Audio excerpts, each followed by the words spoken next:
Alright, so in this part of the video, um, I get a knock on the window, and it's an officer. And there's another officer who's behind me, and another officer. There's actually two female officers there.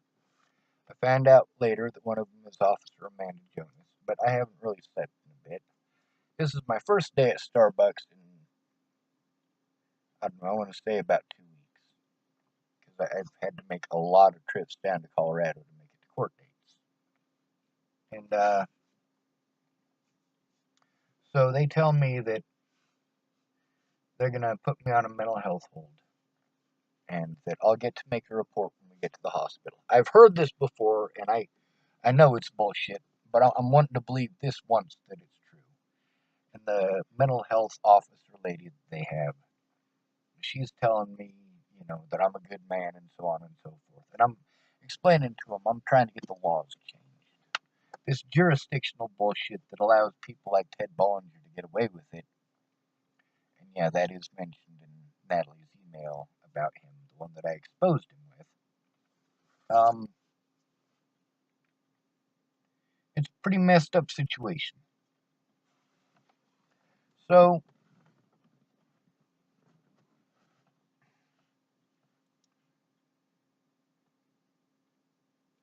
they promised me that they'll take a report when we get to the hospital. And I have my bag of evidence and my vehicle's there, and they're telling me that my vehicle will be there when I get back. It'll be fine. They'll talk to the managers there. They lied outright. I told them that I lit the fire at Ken and Leah's. I admitted that part. I told them that I threatened the President of the United States, and I told them why. They didn't write any of that part. They wrote what it is that they could use to frame me.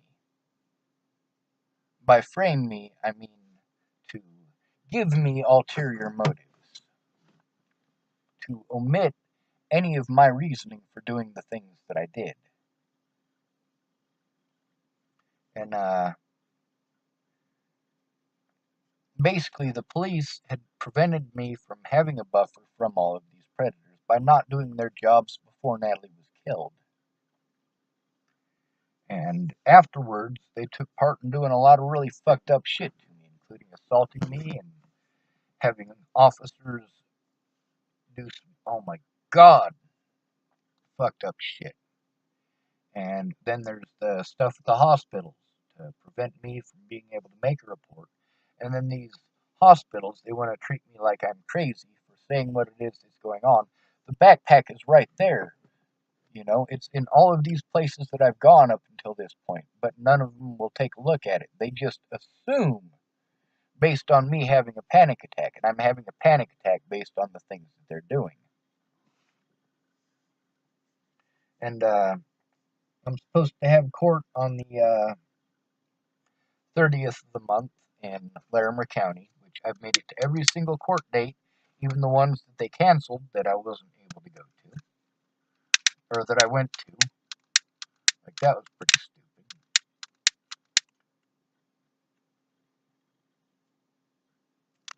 And it's all costing me every penny that I got. If I'm in jail, then it's kind of gonna suck. But at least now they have to take the evidence. And because I threatened the President of the United States, the FBI and the Secret Service are going to get involved, and they can look at everything. How wrong I am. So, me and Miss Peaches have tried a couple of times to go down and have the police take a report in person, because all of the officers say, no, you have to go do it in person. Well, then, later on, we'll get to Shannon Alvarado's house.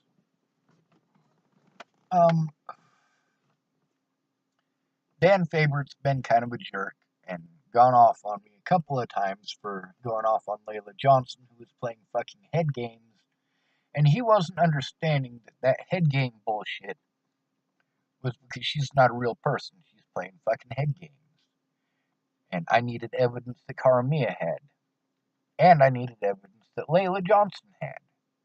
And neither one of them liked each other, and both of them were being complete fucking bitches. And over that situation with Desiree and Cheyenne, I had gotten a hold of Missy, Layla, our mom lady, is what I was calling her. And she had a thing earlier in the year where she had a boyfriend on the internet, and she was explaining to me, she's like, no, I'm just trying to, it's called catfishing. I pretend I'm interested in him, and then I get him to, we're trying to catch a rapist. We're trying to catch a child molester. And I was like, well, Desiree has agreed at this point to go back to Cheyenne and try to help look for some girls that might be missing in the area. And so I'm trying to get Layla's help with that, and I'm trying to explain what you remember, when you were saying that you tried to catch those people, and I'm talking to her about, her boyfriend. She's got another new boyfriend, and she's like, no, I've been dating this guy for the last year off and on. Well, she told me she's never had a boyfriend before that. And so now she's telling me, no, she's trying to make an argument like I'm accusing her of cheating on me. Well, we're not dating. Are you fucking crazy? I didn't have phone sex with you. Why the fuck would you think we're dating? And, it's basically she's thinking that I'm being accusational. Really, what I'm trying to do is get this. She goes by Layla Dunan now. I'm trying to get her to help me so that we can go find some missing people. Turns out that this crazy fucking wingnut, she blocks me, and I lose all of that evidence. Also, Karamia blocks me because I'm friends with Layla, so I lose all of that evidence. I'm working with fucking crazy people here. What do I expect? So, situation gets even worse because Dan Faber is being a fucking dickhead to me. He'll only text, and he's being a fucking non-stop dick about it. All of that stuff that I told him, this stuff gives me panic attacks when people do it. Dan Faber is going out of his way to do all of those things. Non-stop in fucking texting, he's being a fucking cock. Fuck you, Dan Faber, you're a piece of shit. Thank you for your money. It did no good because you couldn't listen because you wanted to be a judgmental asshole. Asshole! And he keeps bringing up me screaming at Shannon as his excuse. Now, he didn't bother to find out that Shannon was an alcoholic, and at this point, I hadn't been to Shannon, so I didn't know she was an alcoholic. And she kept on giving me the I'm ADHD excuse. No, she's not ADHD, she's an alcoholic. Which complicates things quite a bit. But I'm still thankful for Shannon. She was able to let me know what that Kara Johnson lady was up to. And that led me on to what Shelly was up to. Now, Shelly, I'm kind of torn on that. Was she manipulated by this Kara Johnson lady, or was she in on it the whole time? I'm leaning towards in on it the whole time because of what happened to Candace with the pocket dial, where it didn't sound like she had a pocket dial. It sounded like somebody was being fucking killed. So,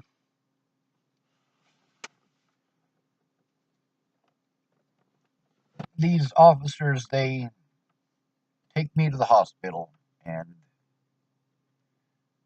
they don't take my report. They leave. My book bag is still there, though, and I want access to my book bag so that I can get an officer there to take my report like they promised. And they won't do it. They're telling me I'm on a 72-hour hold. So I tell them they need to get an investigator there. They need those officers to come back.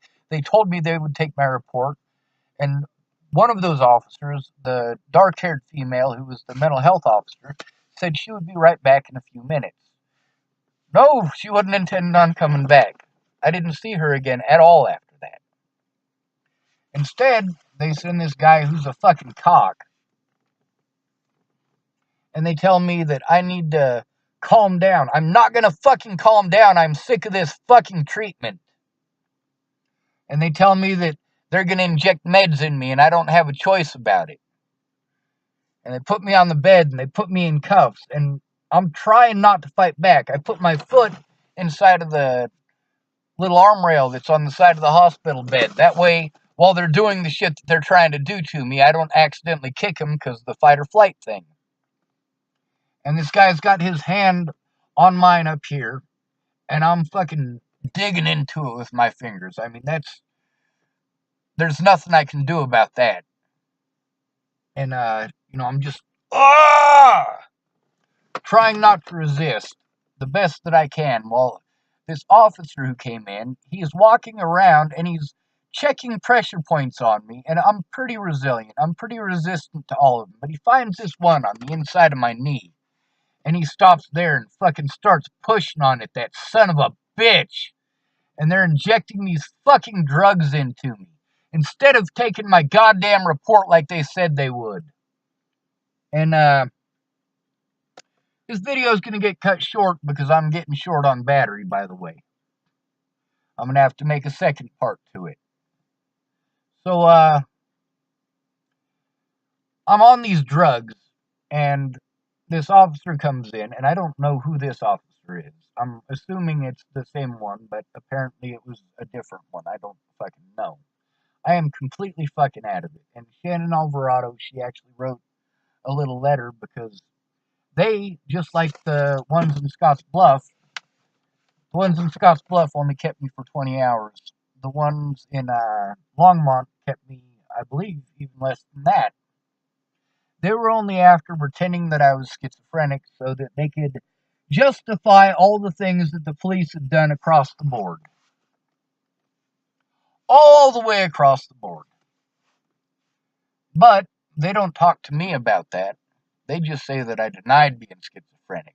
Denied an RX of schizophrenia or some shit like that. I'm like, are you guys out of your fucking minds? But I don't get to see that until they give me the paperwork when I'm leaving. While I'm on these drugs, and I don't know what the fuck is going on, they hand me this piece of paper, and I can't even read the fucking thing. I mean, I am so fucking out of it. And, they're telling me that I've been served. Well, it turns out that that was just a fucking trick to help out the Bollingers, but not me. I'm scared shitless because the things that are happening to me are actually happening. These people who are threatening my life are actually threatening my life. These people who are playing fucking head games with all of us are actually playing these head games, and the police won't take a look at any of it. And, then I wake up, and it's really weird, because I'm like, did they serve me with a protection order?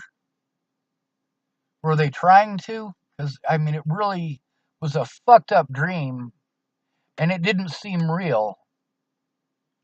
I mean, it was a really fucked up dream, but I'm also still in a hospital bed, and I'm still strapped to it. And I asked one of the orderlies, and they tell me that, yes, and by the way, I fell off of that hospital bed and fucked my back up even worse. And they just let me hang there for a bit. Fucking assholes. Um, but anyway, I'm asking where the protection order is, and they're like, it's in your book bag. I've searched through that thing multiple times. It's not in there. And then they tell me that it was on the windowsill. And then they tell me it was in this place, and it was that place. And it's nowhere to be seen. I don't even know who it is that fucking it was served from.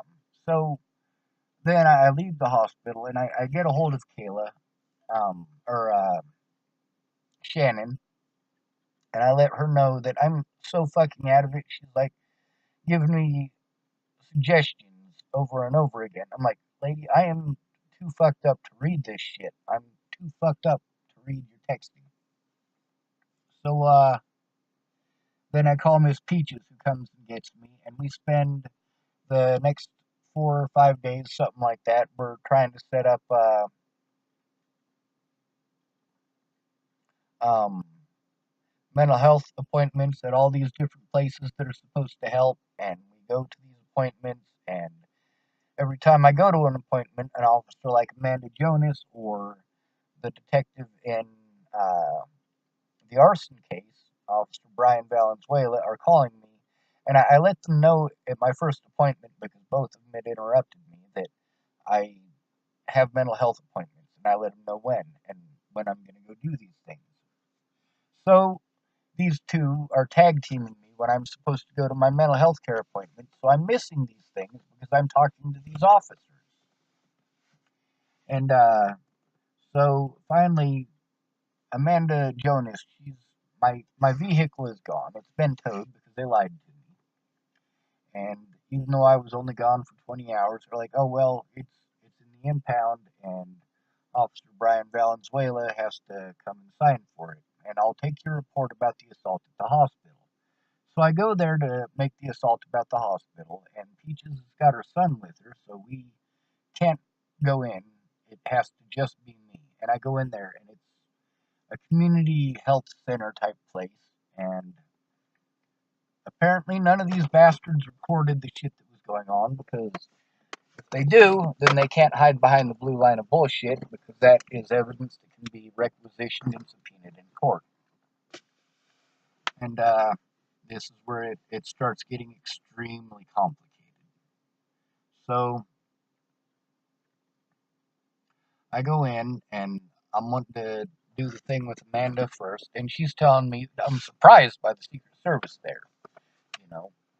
But the Secret Service gets to talk to me first, and I explain to them what's going on. And I'm trying to get them to look at that evidence bag, and they're just interested in me signing a piece of paper saying that they can check out all of my mental health places that I've been. And I'm like, guys, I'm trying to explain to you what the fuck is going on here. I did all of this so that I could get outside help, because they're doing this in multiple counties.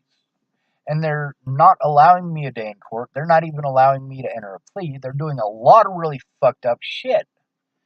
And it's in not just multiple counties, but multiple states, and I need you to take a look. Well, they decide that I'm not an actual threat, and that's because I explained to them what was actually going on. And then it's Officer Valenzuela's turn to talk to me, and I admit to him everything that I'd already admitted on the phone to, and he agreed to allow me to go to my protection order case on the 29th with Alicia, or whoever the fuck was on that protection order, and they keep giving me different names of who's on the protection order.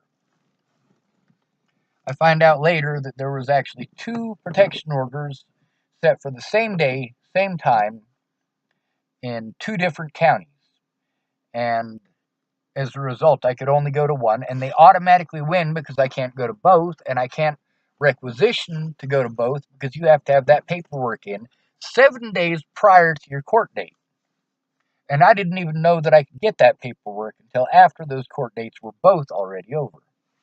And this is where Pamela Cardi proves herself to be the biggest lying fucking cunt lawyer of them all.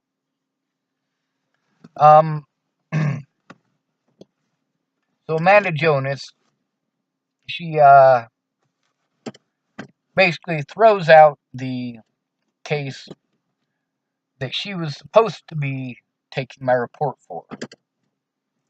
She pretends to, and then on the court papers that I have here, it actually shows that she stopped there and everything was null and void, and that she didn't actually take a report from me because of arrest.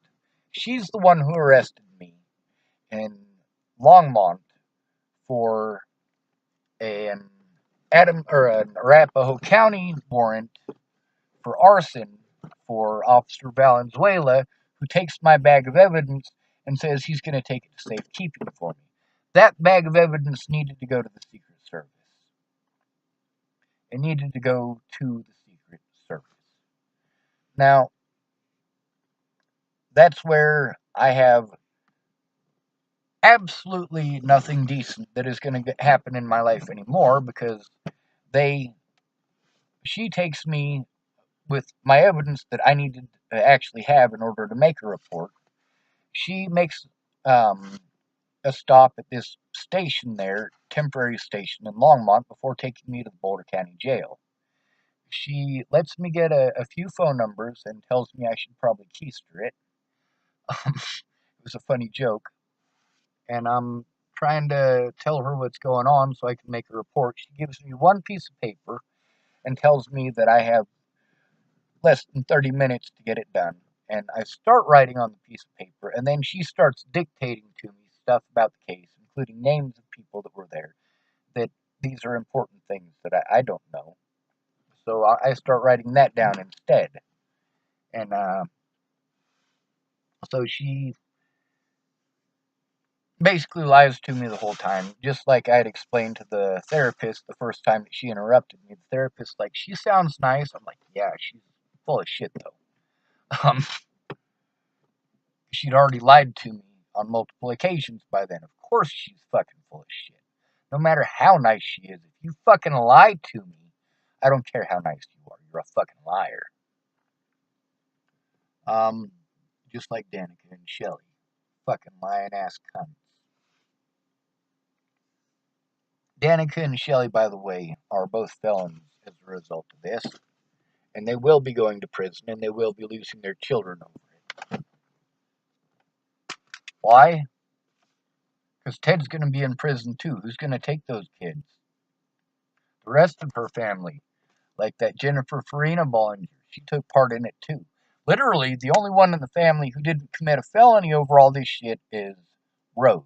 Is Rose going to take all of these kids into her household? If she's willing, I hope she adopts them all. I believe that she is probably the only one out of all of this that has the capacity to learn from it. And I hope that the whatever community she ends up in helps to support her to help support those kids. But that's looking at the bright side, because really, chances are pretty good that I'm just going to get railroaded again because I'm not black with a roof over my head. So Black Lives Matters isn't going to do a goddamn thing.